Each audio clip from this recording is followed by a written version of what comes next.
Hello, and welcome to a little bit of a different episode here at the Backstick Podcast. As you can see or hear, it's just me and Jamil today, and we're going to talk you through the current state of the Big Six in the Premier League. But before we jump into things, Jam, how you doing, bro? I'm all right, mate. I'm all right. As we record this episode, United are currently playing Liverpool, and we're not getting battered yet. So I'm a happy man. But other than that, it's been a good day. I'm looking forward to this one. Like you said, a little bit different. But yeah, looking to get our teeth into this one. So Yeah, yeah, man, I guess let's do it. where are we going to start, mate? Yeah, I'll start. And, you've queued us up perfectly there. Liverpool are playing United. So let's start with Liverpool. I think going into the season, I don't think anyone thought Liverpool would be running away with it, which is what it looks like at the moment. Salah absolutely firing on all cylinders. The team is gelled together amazing. They've got a new manager. And I think, let's just be honest, right? People thought Arne Slot was a good manager, but I don't think anyone expected this.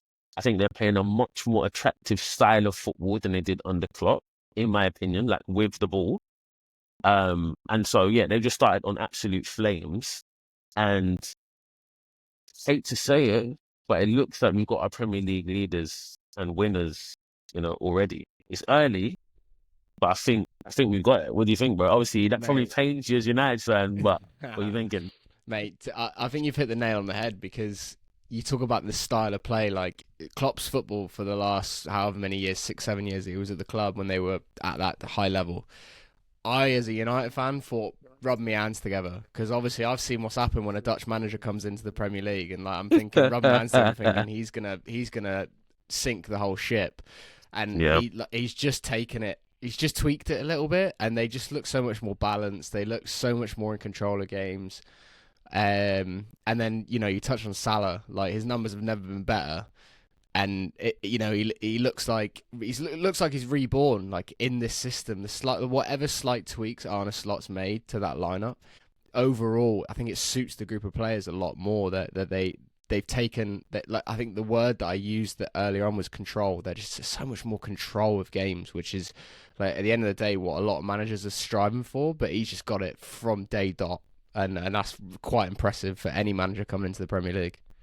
yeah, I agree. And I think the thing that he's done the best is moving Birch from like a box-to-box midfielder, which is what we think he came to the league for, to like this deep lying kind of playmaker. His control of the game. Obviously, he can cover a lot of ground. He's been phenomenal this season. Obviously, hmm Salah. But I think the biggest thing that I've noticed about Liverpool is no matter who comes in, they've all performed. Salah in goal, Jota when he gets to play, Gakpo, Diaz, like whoever's playing, Simicast, whoever gets to play, has done a really good job. And I think that is what you need from your league leaders, right? Is that everyone's firing on all cylinders. It looks like it's good vibes. Whenever anyone scores, they're all jumping, celebrating together.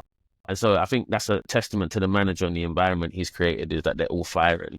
Um, but one thing that we have to speak about when it comes to Liverpool is their three best players, it seems like anyway, might be leaving at the end of the season, right? So we've got Trent Alexander-Arnold, we've got Mo Salah, we've got Van Dijk.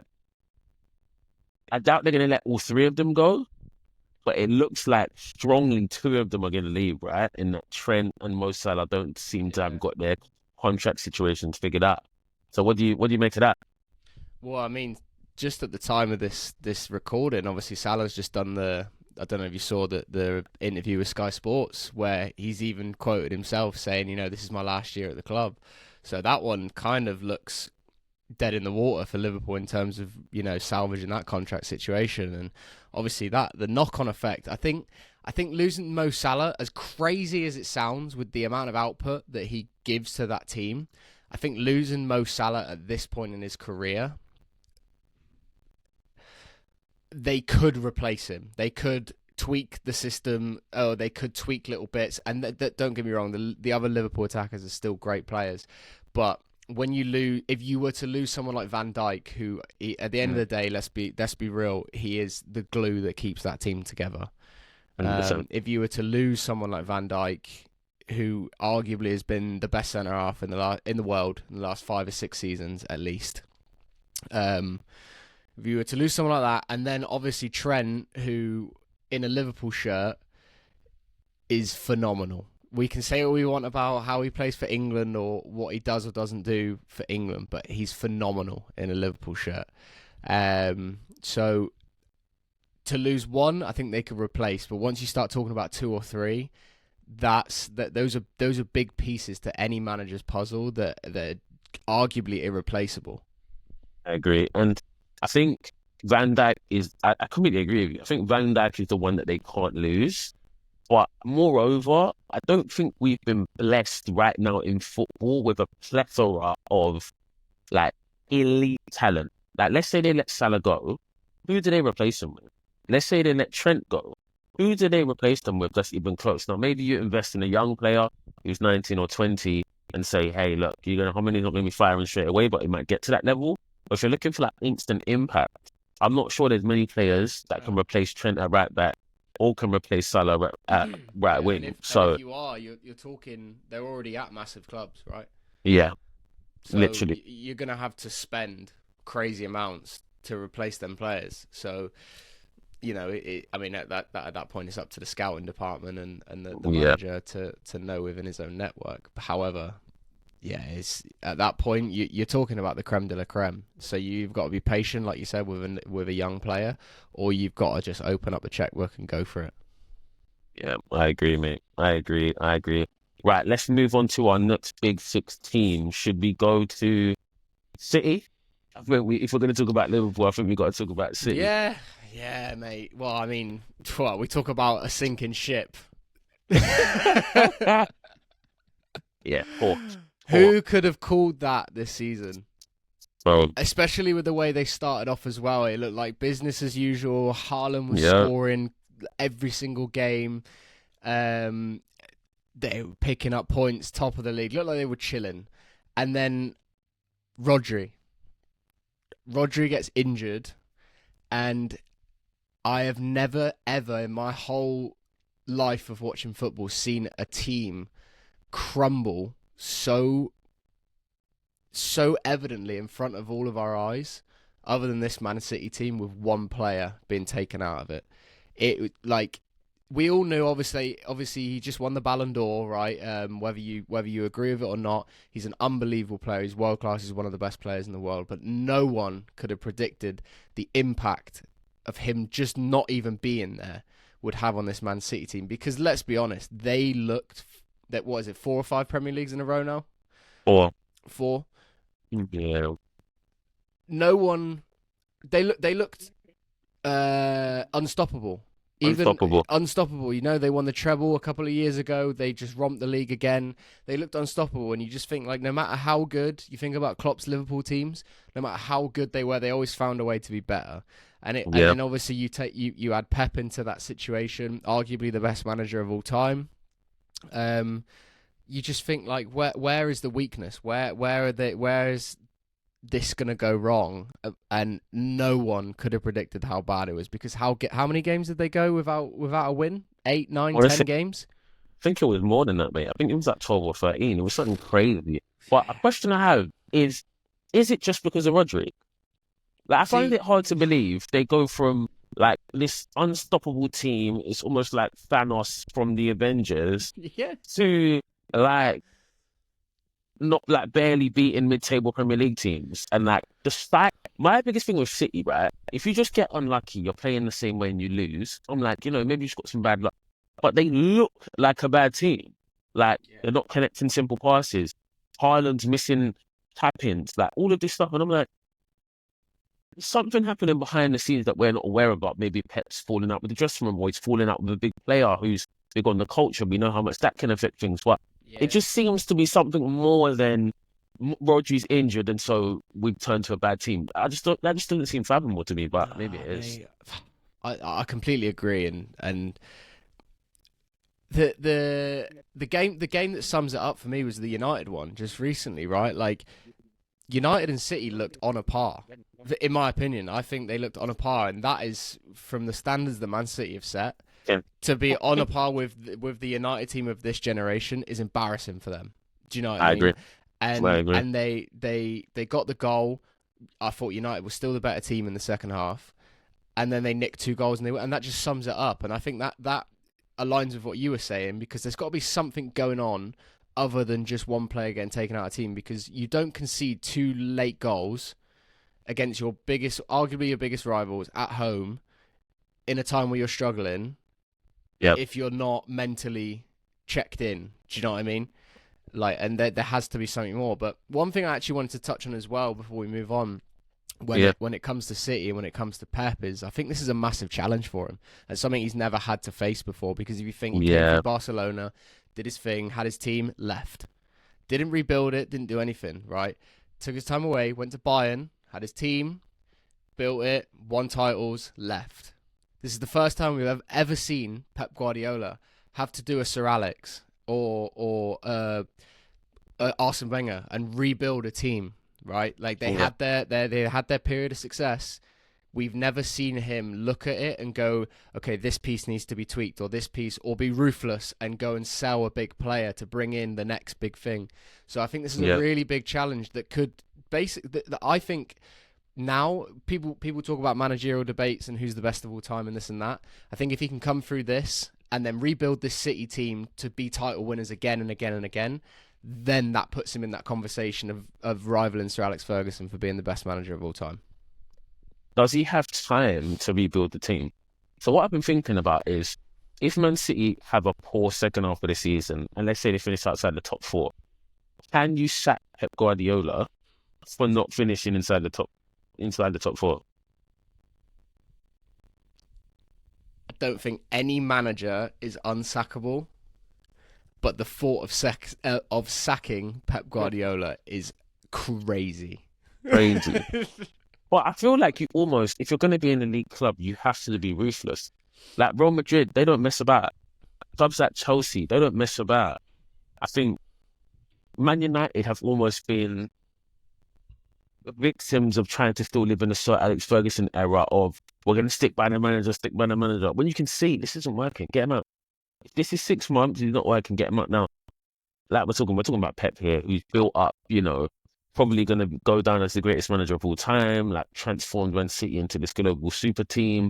So like, speaking about sacking him does sound crazy, but at what point is he going to be able to underachieve? Like, they're not going to do well in the Champions League based on what we see from the team. They might finish outside the top 4. They might finish with no trophies, and say, okay, let's say we give him this season, and that starts to trend again next season. Do they have to pull the plug, or do they just stick by him because of what he's done?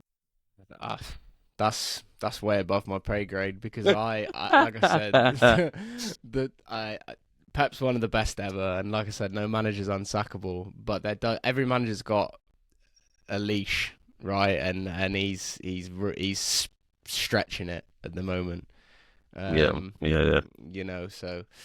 but just quickly before we move on, can we talk about Haaland? Now, I got a lot of shit for this because I had opinions on Haaland very early on. I hate the way he plays football. Hate it. Now, he is extremely effective, but I think he represents this new generation of football where everything is about efficiency, least touches, right areas, data. Yeah, data, like all of this stuff. And like from a XG, all of this stuff. And it's like, look, that stuff works when the team is perfect, right? All the patterns are perfect, everything's connected. But in this type of team, I just need like a Sergio Aguero, right? Who, you're not supposed to score this, but you do a little shift, bang, goal, win your team the game. And so I'm not discrediting what Erling Haaland's done. Obviously, he's come to the Premier League, he's lighting it up, but I think we're starting to see cracks in, like this perfect striker that he is, because when the going gets tough and you don't really touch the ball in the game and you don't really get any chances, you're really ineffective for the team. Yeah. Really ineffective. And if anything, he's at a detriment to the team as well, because let's be honest, he's not the hardest worker. He's not harrying and pressing centre halves and getting in faces very often. You might see him kick someone when he's frustrated and he's nearby, but he's not doing the doggy work. And I very much agree with you. I'm not a fan of this statistic based football opinion in the modern era. I'm really not, because, you know, let's just call a spade a spade. Like, Erling Haaland is not the best footballer in the Premier League. No. However, he will be in the running for the player of the year every single year. And I agree with you when you say I'm not discrediting anything he's done. It's amazing. His record, his efficiency, his everything is absolutely outstanding. However, is he the best footballer or anywhere near being the best football player in the Premier League? He's miles off it. Miles off it. Like, for me, you can't even put someone like Trent and Haaland in the same conversation when it comes to football. Yes. When it comes to playing football, like, it's just a clear difference. Anyone who knows football can look at these two people playing football and be like, there's a clear difference here. Yeah. So, not to dwell too much on Haaland and kill him, because I do think he's a good player, but I feel like he's just been overhyped for all these people who really don't know anything about the game. Swiftly moving on, let's stay in Manchester. Let's stay in Manchester and talk about the team that you just mentioned, United, and kind of City being on par with them in this current generation of Man United team is a little bit disgraceful. Now, I know this is going to be a sore subject for you, so I'll tread lightly. Go. But what is going on with Man United, right? So you started off the season with Erik ten Hag. There was a lot of talk about getting him out in the summer.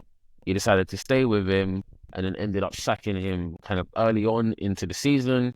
And now you're with Ruben Amorim, and it seems to be more of the same. Yeah, right? We've spoken about it in a few of our previous episodes, but there's been no new manager bounce, right? Like, it's just been business as usual. We're just going to keep being crap. So, before we dive into the details, as a Man United fan, like, what are your thoughts? Do you think you should have just got Amorim in the summer? Do you think Amorim was the right choice? And, like, knowing what you know now, like, just what are your feelings as a Man United fan? Well, the first thing that I'll touch on is, I think it's the first task or test failed by the new ownership, because they had a chance to make a decision in the summer, and I think they were blinded by emotion, by winning a trophy and thinking that would paint over the cracks, and it didn't. And I think the damage that Erik ten Hag has done to that football club in terms of bringing those players in and being desperate, and obviously then the club authorising the fees that he's paid for some of those, let's face it, just below average players for the level that Man United require. So the damage that has been done is not going to be reversed just by a new manager coming in. The feeling for me as a United fan is I've never been so behind a manager, and almost like I feel like the whole fan base is so behind the manager because we're so sick of these players. Like, we're just so sick of the same thing over and over again. It's the little, oh, we love this new bloke, oh, we throw him under the bus, and repeat. And this bloke, anyone with two eyes can see, Ruben Amorim knows what he's doing. He knows what he's talking about. The way he handles himself, the way he communicates, the way he treats situations, the way he's treated the Marcus Rashford situation recently, I think has been outstanding, because it's been long overdue. And the last thing is, you talk about him just in terms of football and us going forward. It's the first time a new manager has come in and said, we're playing this way. We're playing this way, and we're playing my way. And if you're not on the bus, then get off the bus. Simple. And all of a sudden you are seeing players that are either throwing the toys out the pram, or they're just getting exposed for how far off it they are. And there's no other way to really put it. It's how far off it they are. And I think the writing's on the wall for a lot of this squad. It's just whether or not the club can get them out because of the astronomical wages that most of them are on. Yeah, I agree. You touched on something there that I want to double click into, Marcus Rashford, who for me is a player that I do think is good enough to be a Man United player. I do think he's good enough to be, a key part of the England squad. But for whatever reason, it just hasn't been clicking over the last 4 or 5 years, really. It's been really up and down. Now, I might be in the camp of delusion when I say this, but when I look at Man United since Ferguson left, I don't think anyone has consistently performed. There's a few players that you could name that might be in the conversation. I would say Bruno Fernandes is one of them that has typically shown up on the pitch. De Gea was another one.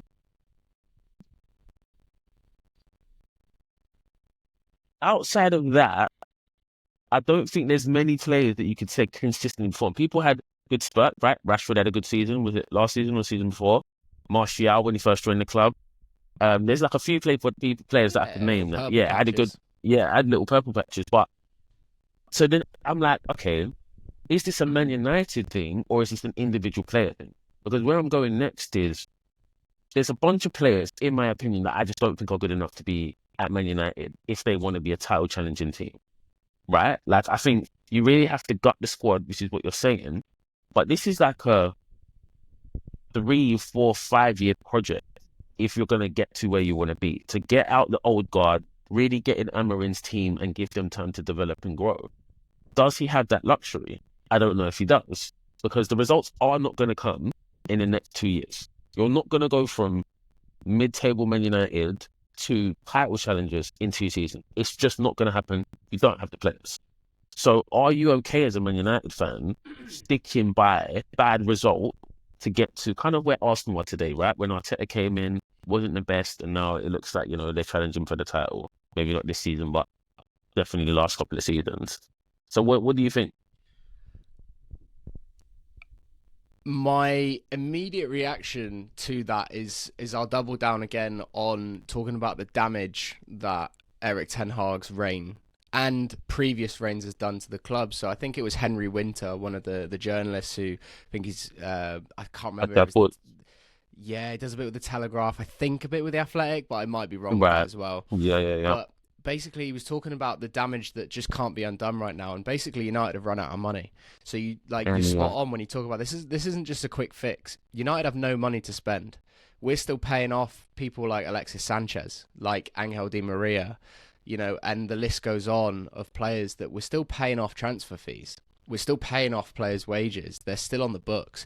That's why when the ownerships come in, there's this big exodus of staff. I think it's over 250 people have been let go from the club. There's budget cuts. There's, all these things going on around the club because of the damage that's been done. At the end of the day, this isn't a quick fix in terms of like a couple transfer windows anymore. That there isn't money to spend anymore in terms of the PSR rules and everything. So yes, at the end of the day, I think you have to swallow it up and be okay with it as a Man United fan, because there's a manager there who clearly knows what he's doing, and you've just got to trust what he's going to do on the training ground, and you've got to trust the players that he's going to bring in are going to be better than the ones that we've had, or at least going to be bought in to this new era of Manchester United. Because at the end of the day, you can sit there and you could say, are you okay with it not being a quick fix or this, that, or whatever? But we've had 10 years of quick fixes and we've only just gone lower and lower in the table. So I think the new coach and the new ownership have to commit to this now and almost say, listen, this is the direction we're going in, and it will pay off eventually. Just stick with it, and that's when you find out, if there really are plastic Man United fans, which a lot of people think that there are in our generation. So, I think it's an interesting time, one that I'm personally excited for, because I can't stand half of these players. Players I think that can stay. If I was the manager, I think Ahmad, think Garnacho, think Fernandes, think Dalot, think Mazraoui, think Dalot's Martinez. I think Martinez, and I'm going to shock people with this one, but I actually think Onana, with the right defense in front of him, will actually be good. His distribution is great, and that's what you're going to need in a ball-playing team.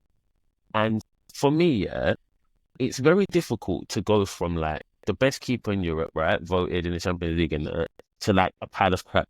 It's so hard to do that. And we've seen it time and time again with United players. They go to United and they just look crap. Angel Di Maria, for example, they just look rubbish. And they're not bad players.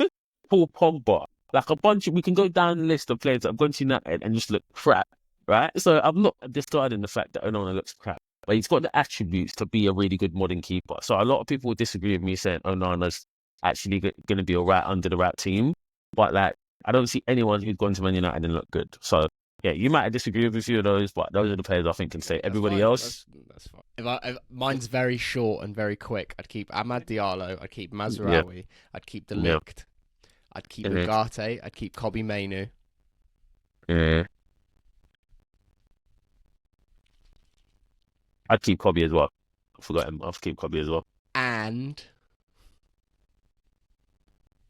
I'd give Haaland a bit more time. Everyone else, bounce. Bruno don't fit in this system. Not a chance. Fair enough.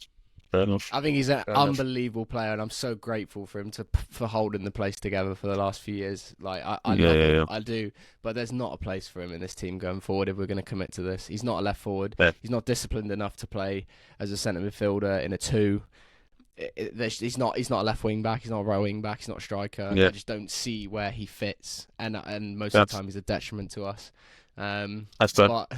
But listen, that's just me. It was very quick because, as you can tell, my patience is short with this lot. But where I want to move to next is I want to move to a team that's like you referenced there, who've obviously come through that period of rebuild, and now they're sort of back up the top of the league. So I want to talk about Arsenal for a second.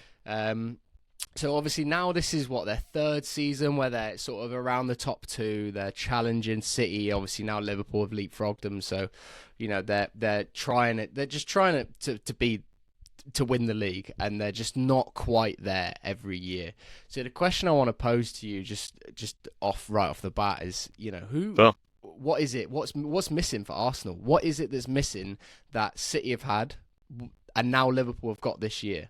Because they're a great team. No one can deny that they're not a great team. They have so many pieces of the puzzle, but they're clearly missing something. In your opinion, what is it?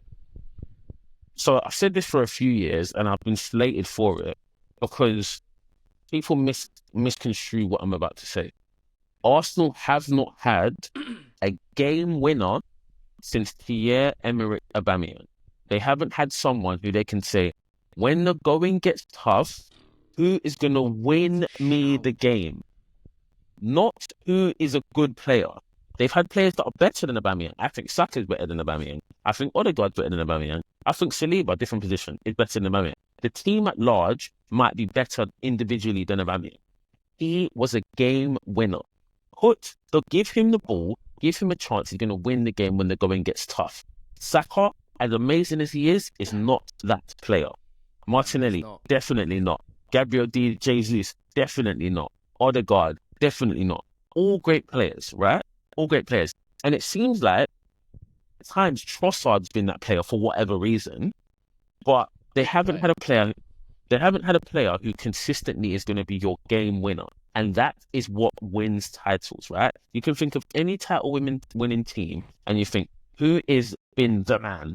You think of Jamie Vardy at Leicester. You think of Robin van Persie at Man United. You think of Sergio Aguero. You think of Haaland more recently, or KDB, or Aguero. Like, these are the players who win titles. Mo Salah. These are the players who win titles. Arsenal don't have that, and that is why they have not won a title. Mate, you've literally nailed it. Oh my.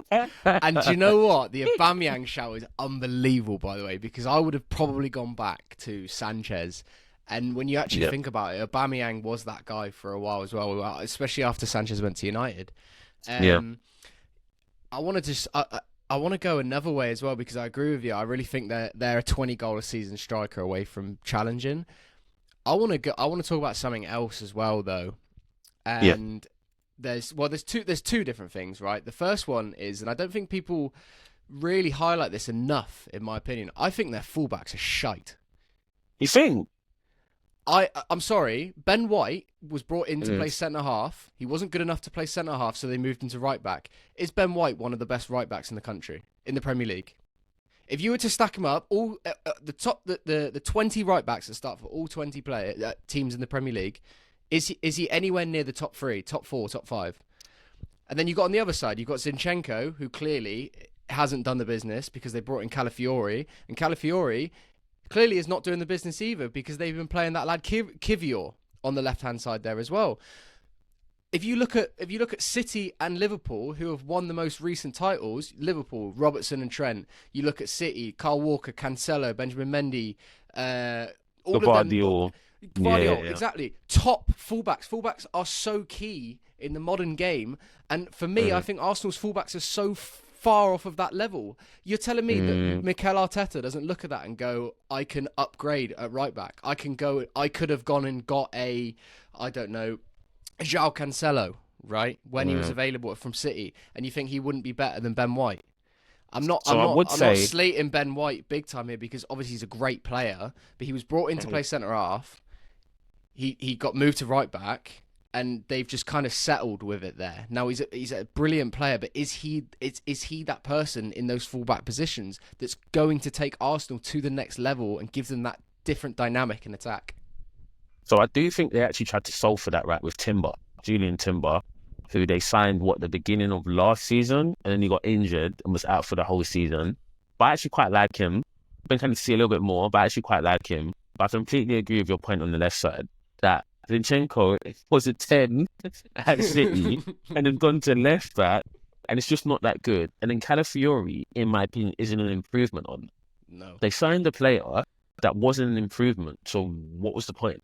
Exactly. And I'm seeing shouts in the summer of he's so aesthetically pleasing. Like, come on, just tell everyone that you fancy him. Yeah. Like,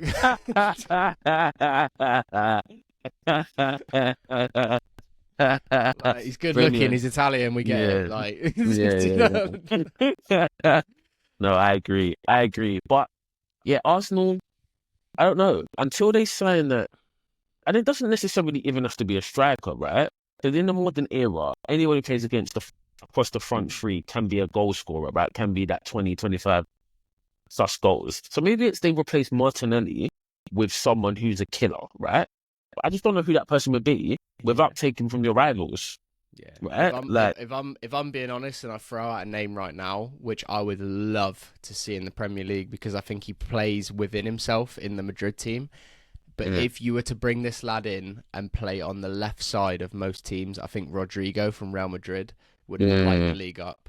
If someone was to break the bank, and I'm not just talking for Arsenal, because I think he'd be perfect for Arsenal, but I think he'd be perfect for a lot of teams. He would start on that left side in nearly every single team in the Premier League. Yeah.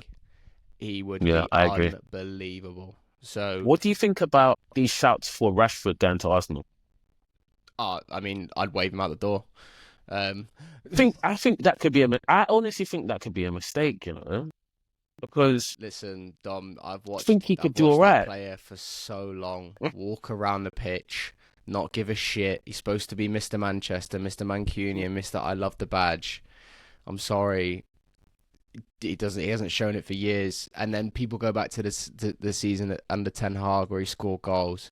He wasn't playing well. He was scoring goals. There's a big difference. The goals have dried up, and his performances haven't improved. If anything, they've got even worse. So I'm not.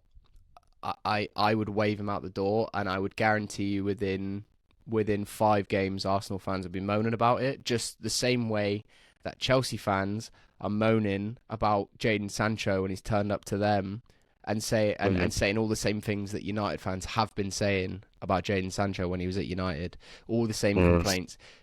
Leopards don't change their spots. It's one thing that Roy Keane says all the time. And I mean, like I said, I would wave Marcus Rashford out the door. And I wish him all the best because he has been a good servant to Man United Football Club, but it's time to go. And if Arsenal were to come in for him and make that move, all the best, Marcus. All the best. And even more best wishes to the Arsenal fans. Not fair. No, very fair. Very fair. Very fair.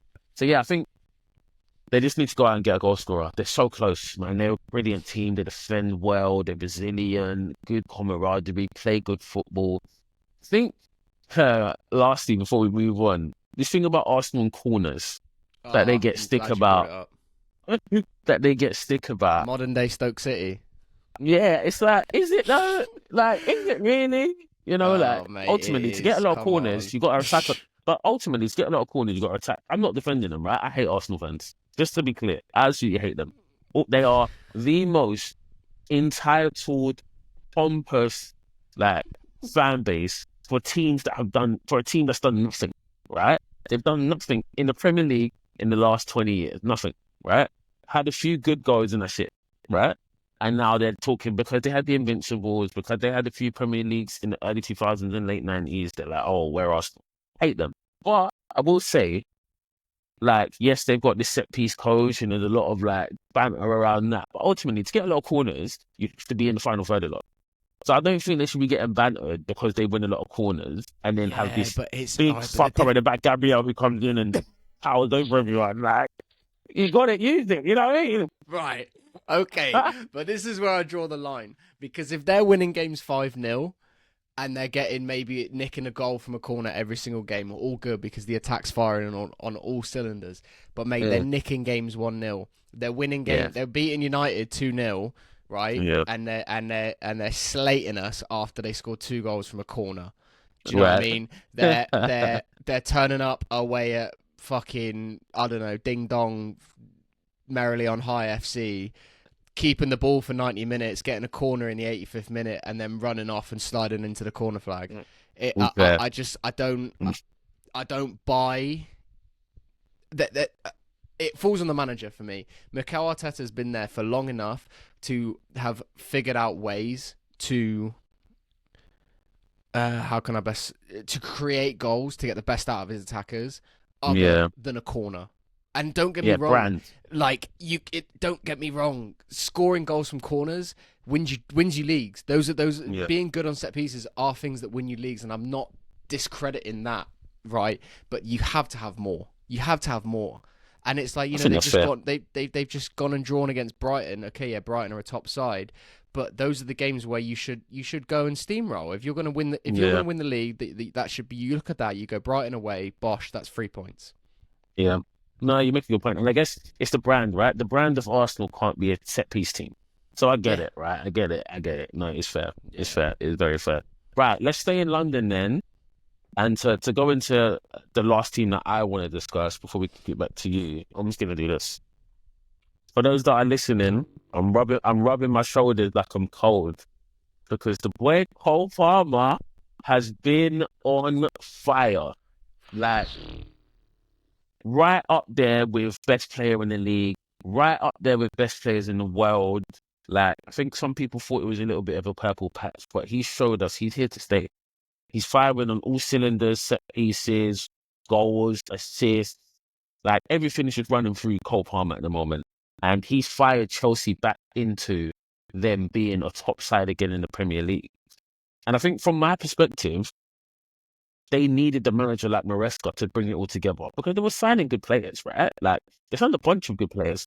They signed maybe too many good players. Yeah, maybe too many good players. And they needed a manager to say, look, right, you're not in my plans, you're not in my plans, you're not in my plans. You're in my plans. This is the way we're going to play. This is the structure. This is the team. And let's just move forward. And I think he's done that excellently. He seems to have like a real core of players that he likes and players, and then will rotate in from there. So where do we think, Jam, to you, where do we think Chelsea can finish come the end of the season? Like, are they going to be there or thereabouts, or are they still a little bit far off of being real title challengers? I think they're a few pieces away. Right. I think Chelsea fans were very, very wise to, as soon as they got up into second and they were given it, we're not in a title race, because I think they're right that I don't think they are anywhere near Liverpool. I don't think they're near Arsenal yet, but no one can deny the talent that they've got in their squad, like you mentioned. And I just want to circle back on Cole Palmer quickly, because I've said this to a few of my mates, and I'll state it right here, and I'll put my neck on the line. I think since the back end of last season, I think he's been the best player in the world. I genuinely don't think there has been a better performing footballer on the planet than Cole Palmer, in terms of his output, in terms of his influence on a game, in terms of, you talked about earlier, that guy who can just win a game on his own. He'll put the team on his back and he'll just go and do it.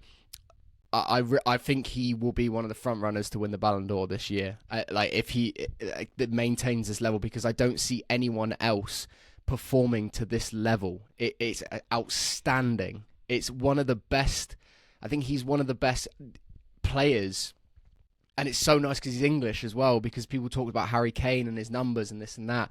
But even Harry Kane wasn't doing some of the things, in my opinion, that Cole Palmer's doing, and that influence on that Chelsea team. And obviously, it's a shame that Gareth Southgate held him back in the summer. But when he finally played him, you know, the goal he scored in the final in the Euros, or was it the final? Or was it against Netherlands? I can't remember. It was against the Netherlands.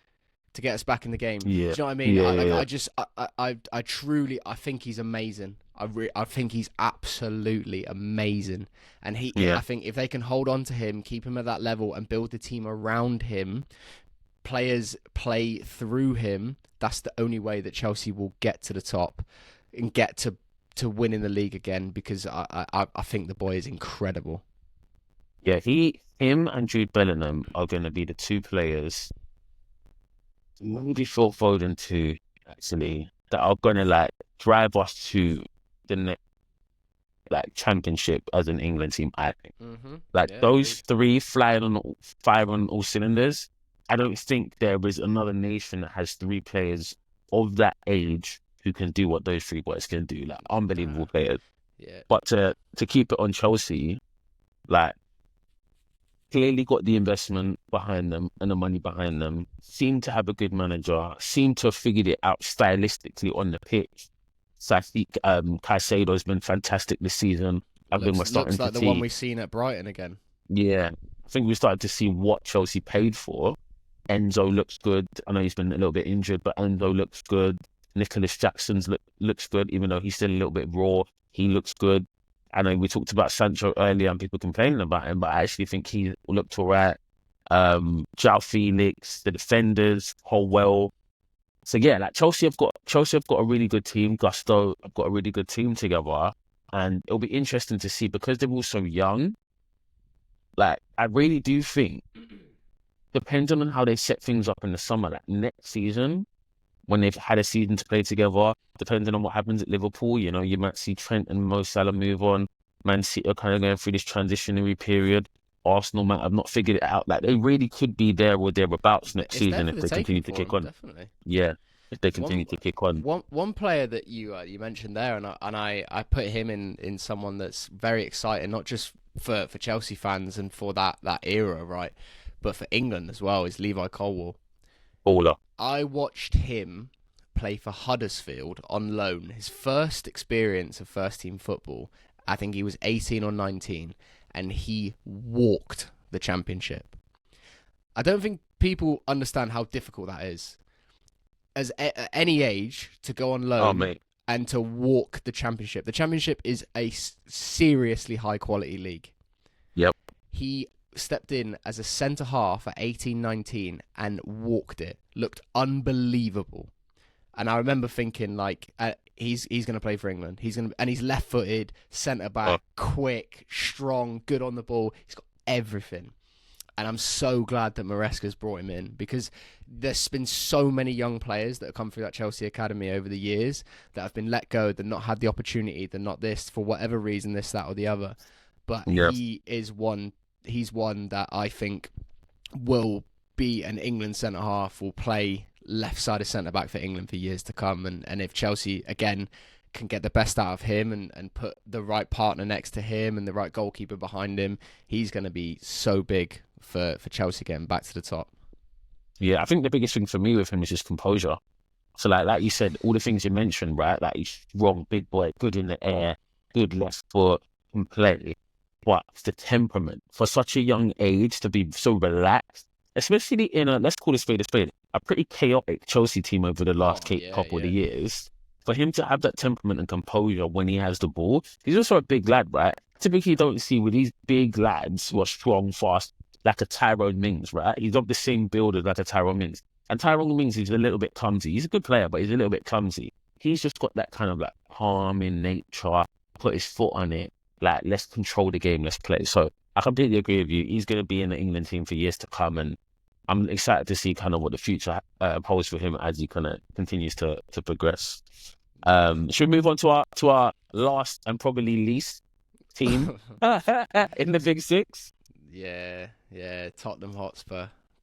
Tottenham Hotspur. Where do we begin? Because it's funny how, we've talked about United and United are below in the league, but the reaction to just Tottenham is just it's same old.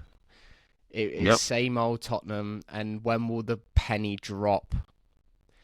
In my opinion, Tottenham have everything to go and be a serious club. They've got the stadium, they've got the training ground, they've got the manager, I think, and they have had the managers in the past 5 or 6 seasons as well. They've had a good core of players over that time as well to build off of. When is the penny going to drop, Daniel Levy, that you need to spend money and invest in this team, not in this football club, because you've done it in terms of the stadium. It's immaculate. It's one of the best arenas to watch football in the world. It's a state-of-the-art training ground. But when is the penny going to drop that you need to spend money on this team because you're so close? I don't think he realises how close Tottenham are to turning the corner to being serious. The time to do it was when Pochettino got them to a Champions League final. That was the time to do it, to turn the screw, right? To spend money on that squad and get them over the edge, and he didn't. And now Tottenham have regressed back to what they were back under the Harry Redknapp days, where they're just going to be happy to get into the top 4 and they're buzzing with it. When is he going to learn? You look at all these chairmen up and down the league that invest in. We just talked about Chelsea, right? Like, everyone makes fun of how many players they bought, but that's a serious, ambitious club. When is the penny going to drop for Tottenham? I don't know, mate. Don't think it ever will, mate. I'll be honest with you. I don't want to speak for him because I don't know him, but I think Daniel Levy is okay with Spurs just being this team that occasionally gets into the top 4, is floating around the top 6. Because I think in his mind, from a business perspective, right, Daniel Levy is a businessman. And from a business perspective, it's a lot of risk attached with throwing a lot of money at players who might not get you the returned investment. I don't think he believes that if he goes for it, they can actually win. They can actually win a Champions League. They can actually win a Premier League. And so the money that you get back from that would make sense. But if you don't, you're at a loss. Most Premier League clubs run at a loss, right? He doesn't want Tottenham to be that team. And so he's running them super efficiently. He's way more focused on getting Beyonce and all these other folks to perform at the Tottenham Hotspur Stadium, the NFL, the MLB, and all of that stuff, than he is with them winning on the pitch. And I think a sign of that was him letting Harry Kane go to Bayern Munich. It's like, this is the best player, best striker in the world, one of the best players in the Premier League, one of the best players in the world, and you've just let him go to Bayern Munich when you could have given him a new contract, backed the team and said, no, like, we've got you. We're not that far off of it. So, also though, looking at the way Tottenham play, I'm not sure Ange's the manager, because he doesn't seem to want to adapt to things not working. Yep. Mate, it don't work. Change it, please. Bro, like, there's a reason why all the pundits and all of us neutrals, when we watch Tottenham, we go, oh, they're great to watch, aren't they? Yeah. Because you know that there's going to be 7 goals in the fucking game. Do you know what I mean? Literally, bro. And like, I'm sorry, like, it's brilliant. You can win the Scottish Prem doing that. And no disrespect to the Scottish Premier League at all. You can win the Scottish Prem by doing that, by just outscoring your opponents, right? And maybe in the days of old, you could say, oh, well, you score 4, we'll score 5. That doesn't work anymore. It's just not. It's not going to fly in this era of the Premier League. And like you said, they've got a manager there who he's clearly is unwilling to change the way that he's going to set his team up, and that's why, okay, they might go away to City when they battered City the other day away at the Etihad. They might get results like that, and those are brilliant away days for Spurs fans that they'll never forget. But then they'll come back to earth when, say, I don't know, no disrespect to a Southampton, will turn up to the Tottenham Hotspur Stadium and maybe nick a point because they've been so open, and they nick a point, they nick an early goal from a set piece, and then they sit back. Do you know what I mean? That isn't the way that you win a title. And I know Ange's given it the big one the other day, being like, I win titles in my third season. I can't remember exactly what the quote was, but you're not going to win the Premier League. No. You're probably not going to get in the Champions League. No. So, like, you're betting now he's basically stuck his neck on the line for a Carling Cup, for a League Cup, sorry. Yeah, You know, yeah. I think I know they're begging for a trophy, but come on, like that's not the yeah, ambition that you want to hear from a manager, surely. not at all. And I think I went to the Liverpool. I think I said in another episode. I went to the Liverpool Spurs game over Christmas, and I think it's just a bit embarrassing that you want to go toe to toe with Liverpool when you're nowhere near as good as them. And the Yeah, game's so it's open, and naive. it's just It's like, naive, isn't it? and Liverpool are just like, oh, you want to go toe to toe with us? I want then. We'll score 6, you score 3. Game done. Cheers. Thanks for coming. Like what? Like it's just a little bit childish. It's One thing I do want to baffling, say isn't though, it? because I don't think we've spoken about the players. I think Son, unfortunately, is on the decline now. He's been a great servant to the Premier League. He's been a great servant to the club. Unbelievable But like footballer. great footballer, but I think he's lost a yard of pace and isn't where he was a couple of seasons ago. Understandably, I think Dominic Solanke's actually gone in and done pretty well. Done I a lot think, better than I thought he would do as well. yeah, Not so, I don't think he's the guy for yeah, Tottenham to take him up, but he's done a lot better than I thought he would. yeah, I'll be he's real. I done didn't well. think he would make that jump to a bigger club. I thought that was his level, mid-table Premier Yeah, League. Which again, yeah, no yeah, yeah. disrespect to that level, Yeah, unbelievable. But, yeah, but yeah. But I think I'm going to say something probably unpopular here. But in Ange Postecoglou's system, I don't actually think Maddison fits. The reason I say that is because he wants to play this run and gun football. Maddison ain't got legs. Baller, by the way, not taking anything away from him. Ball at his feet, creating set pieces, super techie, unbelievable. But if he wants to play this run and gun, up and down, basically tennis, basketball style game, it doesn't suit Maddison because he's not like a runner. He's not a up and down the pitch, cover loads of ground. And so you're going to lose that battle. And so, and also Maddison wants to operate off the left basically, which is where Son is. So they're both, I saw it against the in Liverpool game, they're both just standing within 5 yards of each other on off the left. I'm like, what is this? yeah, So, might be a bit it, unpopular, but do you know what? I haven't really considered that as like an opinion, but it really yeah, pains me to agree with you because I think James Maddison is an baller. unbelievable footballer. But Yes, yes. I do agree with you. I think if you put James Maddison in Man City right now, he'd change something. Do you know what I mean? I think he'd give him a spark. If you 100%, put bro. James Maddison in Arsenal, I think he gives you a spark. Yeah, bro. But the way that Tottenham are going to play, I do agree. I don't think he's the guy. No, it doesn't suit the way he plays. Like, you want me to just run around, rat around the pitch, and like Yeah, he's not the a ball rat. goes, He's not a rat. the ball goes forward super fast and goes back super fast, and I'm just running all over the place. That's not James Anderson's game. Give it to me and let me dictate He's stuff. beautiful. And Like he's a yeah, beautiful footballer. He's one oh, of them players that you pet pay me. to you pay to watch players like him. And if you're asking him to play basketball, then it's not going to work. It's not gonna work. A couple more players I want to mention. I think have done well. Van de Ven. I think he's done well when he's played. When he's fit, Rapid, absolutely rapid. yeah, But yeah, he's been ridiculous. good. And I actually think Jed Spence has been pretty good as well when he's Yeah, do you played, know which has what? surprised me. I'm happy. I'm happy that he's done well since he's come back from his loan. And I'm actually gonna. It's funny you bring that up. I'm actually gonna quote my friend Ben Purrington, who's he's a down at Exeter. So when Ben was at, I can't remember if it was at Charlton or Rotherham, but played against Spence when he was at when he was in the champ with Forest. Yeah, yes. And it was when he got his move to Tottenham, and Ben told me that he was the hardest player he's ever faced in his life. So Spence played right Wow. wing back in that game, and Ben was playing at left back, and he said he was the hard, I couldn't beat him. It was impossible. He was so quick. He was so good with the ball. I couldn't get near him. He was the best player Wow. I've ever directly played against. So Yeah. I've always kind of had that in the back of my head. And Ben's sick, by the way. Yeah. Sick player.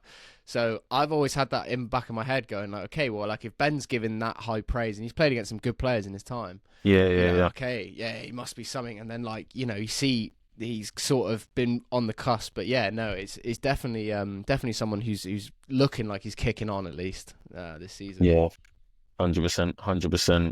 And the last thing I want to do just before we wrap up is give a shout out to a few players that I think have done well this season. I think Isak has been firing this season. He looks really, really good. To stay on Anthony, Newcastle, I'm just gonna go with Gordon. I was gonna say him next. Anthony Gordon looks to be playing really well as well. At Bournemouth, Semenyo at Bournemouth has been fire this year. What a player! I'll just chime in there a second because Yes. obviously I'm from the southwest, right? So I got a lot of friends that are Bristol City fans, Right. and they are bitter that Semenyo is firing because, by all accounts, this was not the same Semenyo that played for Bristol City. That is so funny. That is so funny. But no, he's been top. And then I think we got a shout out Nottingham Forest as well. I think Chris Wood's been great. I think Ola Aina, centre back, is it Milinkovic? Milinkovic, Murillo, Hudson-Odoi, Gibbs-White, Elanga, Wood, all of them. Like, all of them deserve a shout out. That team and the gaffer as well. That like the way that they recruited, got that team together. That's an exciting team. I enjoy watching. Yeah, 100%. Is there anyone else I'd give a shout out to? Anthony Robertson at Fulham. Hang on. Top as well. Yeah. Brian Mbeumo. Oh mate. He surprises me every time I see him, because he's just got a bit. You know what I mean? Like he's just got a bit. Like, and he knows it as well. Yeah. You know how it is. Some of these French ballers, like they're a bit nonchalant when they walk around the pitch, right? They just know they're sick. He knows he's sick, but he's doing it. And fair play to him. Like, I want it to continue because he's a very good player. Yeah, no, we'll get a move, 100%. Yeah, no, 100% agree. 100% agree. No, that's been good though, man. That was a good discussion, and I like the little bit of change of pace here. I hope the backstick kind of supporters got an opportunity to see a little bit of a different side of us. See us kind of break down some Premier League stuff. So if you made it this far, we really appreciate you listening, and please subscribe, like, follow at the Backstick Pod on all platforms. We're on Apple Podcasts, Spotify, all the usual places. You'll see us there. So we really appreciate you. We're starting to build some momentum with this, and we just hope you liking this new content. Jam, any last words? Nah. Just let us know in the comments, everyone. If you want us to cover a different topic or maybe deep dive into another team or a certain subject, just let us know in the comments and the DMs. And we'll get it done. Perfect. Well, from Dom, from Jam, thank you for listening, and we'll see you next time. Peace.